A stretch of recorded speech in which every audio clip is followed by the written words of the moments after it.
Magandang araw mga bata, narito na ang ating aralin sa GMRC, pagtulong sa mga nakakatandang miyembro ng pamilya at kakilala.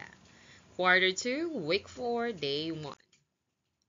Ang ating layunin, nakakikilala ng mga paraan ng pagtulong sa mga kakilalang nakatatanda, na ipapahayag na ang pagtulong sa mga kakilalang nakakatanda ay indikasyon ng paggalang sa kanila. Ngayon, nais kong tingnan ninyo ang mga larawan ng mga batang tumutulong sa mga kakilalang nakatatanda. Pagbitbit ng mga aklat kasama ang guro.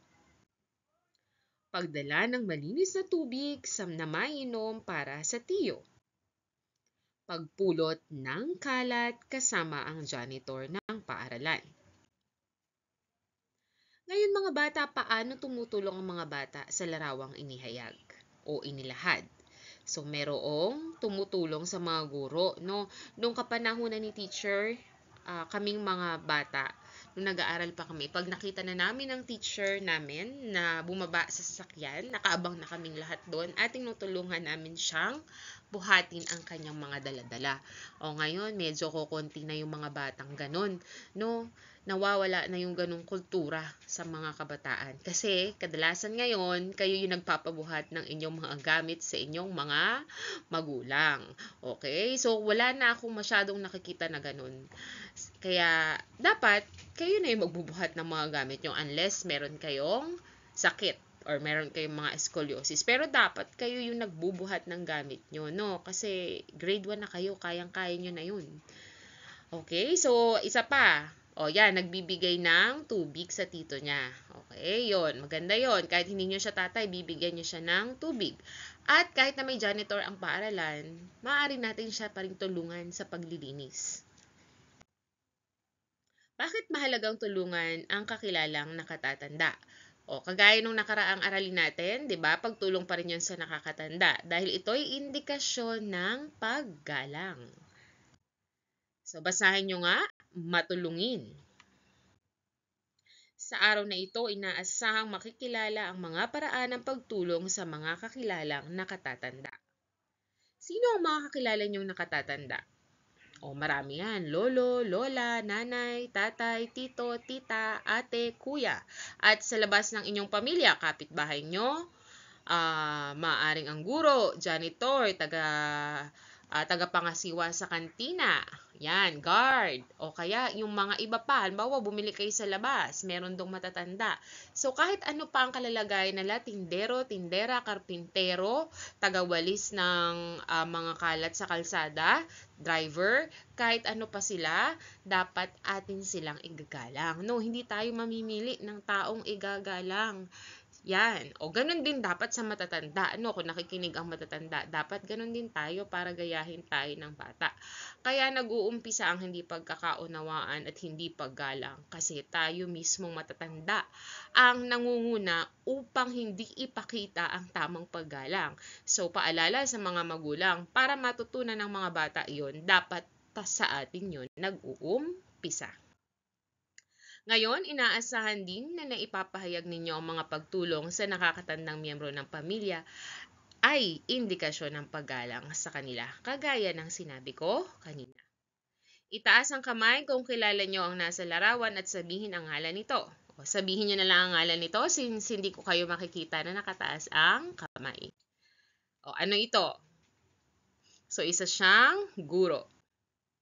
Ito, isa siyang nurse. Isa siyang kasambahay o katulong. So, hindi porket katulong, no, ilaasan nyo na lang sa kanya. Halimbawa, uminom kayo ng tubig, ilalagay nyo na lang yung baso sa lababo. Sasabihin nyo, may katulong naman ako eh. Hindi yun ganun. Katulong nga siya eh. Ibig sabihin, katulong sa gawaing bahay. Tutulungan niya kayo. Yun yung ibig sabihin nun. Hindi nyo iaasa lahat sa kanya. Siya ay katulong. Tutulungan niya kayo. Yan. Kung kayo ay may free time, dapat kayo na yung gagawa. No. Ito, isa tong pastor, pari, janitor, guardia. Ayan, ito, tagapangasiwa sa kantina o tagaluto. So ngayon, ilan sila sa mga nakakatandang tao na maaari nating bigyan ng tulong? Narito ang mga pangungusap na may kaugnayan sa ating aralin. Ako ay tutulong magdala ng mga aklat ng aking guro. So, isa itong paraan ng pagtulong. Kasi minsan, ang dami talaga, hindi pala minsan, palaging maraming dala ang mga guro, hindi lang isang bag ang dala nila. Okay, marami. Ako ay tutulong magdilig kasama ang janitor. Okay, so dito, hindi porket may janitor ang paaralan, magkakalat na kayo. Hindi dapat ganun. So, panatilihin pa rin nating malinis para hindi naman madami ang kanyang ginagawa. So, hindi lang naman kasi paglilinis ang ginagawa ng isang janitor. Marami rin siyang kailangang kumpunihin. So, minsan, or kapag pagod na siya, dahil sa dami ng kalat sa paaralan, hindi na niya magagawa yun dahil pagod na siya. Kaya tulungan natin siya para maging maayos ang paaralan. Ako ay tutulong magpulot ng balat ng candy kasama ang tagalinis ng paaralan. O yan, kasi sino ba ang nagkalat ng mga yan, di ba? So, mga bata rin. O kung lahat ng bata ay matututong magpulot, wala ng kalat na wawalisin kasi lahat na ay marunong magtapon sa tamang tapunan. So, sana someday maging ganun, no, ang bawat batang Pilipino hanggang sa kanilang pagtanda. Siyempre, dapat ito ay nakikita rin sa mga matatanda. Ayan. Kasi marami ngayon sa Pilipinas kaya nawawala ng disiplina at marami tayong basura kasi matatanda ang unang nagtatapon. O kaya hindi natin ma-emphasize ang kalinisan sa kabataan kasi tayo mismo matatanda ang nagtatapon ng basura kung saan-saan. So, ipakita po natin yun. Ako ay tutulong magtiklop ng mga bagong labang panyo kasama ang aming kasambahay. O eto, kagaya ng sinabi ko kanina, hindi porket may kasambahay o katulong kayo, iaasa nyo na lang sa kanya.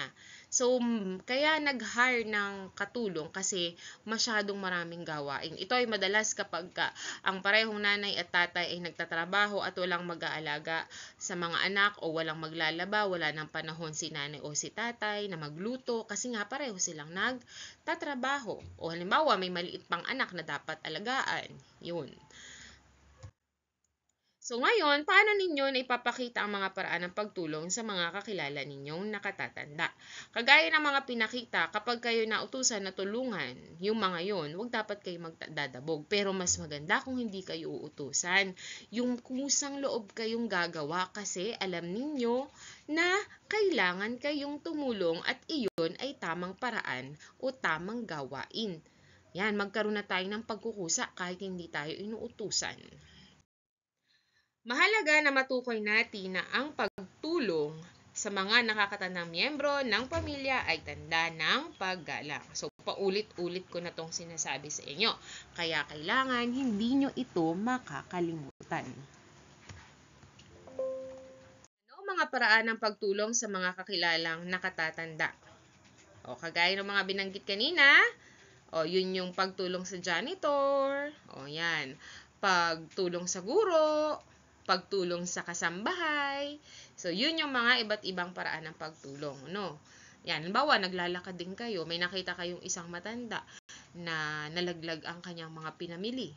Yun, pwede nyo siyang tulungang dumampot o damputin yung mga nalaglag niyang pinamili. O kahit sino na hindi nyo kakilala na nakita nyo na nangangailangan ng tulong, tulungan ninyo. Kapag kayo ay tumutulong sa mga kakilala ninyong nakakatanda, ano ang naipapakita ninyong ugali? Pagiging matulungin. Yan. Ang pagtulong sa mga kakilala ninyong nakakatanda ay nagpapakita ng paggalang sa kanila. Okay, may gawain kayo. Ilabas ang inyong lapis at kwaderno. Mayroong nakalahad na 2 larawan ng mga kilala ninyo. Pumili ng isa. Sa isang napili, iguhit ang isang paraan ng pagtulong sa kanila. Yan. So, eto, meron tayong guro at janitor. Pili kayo kung sino yung gusto nyong tulungan dyan. Tapos, i-drawing nyo, anong tulong ang maibibigay nyo sa kanila. Okay, pause nyo muna habang nagdo-drawing kayo. Tapos, ibahagi nyo sa inyong mga magulang ang i-drawing nyo. Kung anong tulong yung maibibigay nyo sa kanya. So, ano-ano ang mga natutunan ninyo sa gawain ito? Natutunan nyo na ang paggalang ay ang pagtulong ay tanda ng paggalang, no, sa nakakatanda.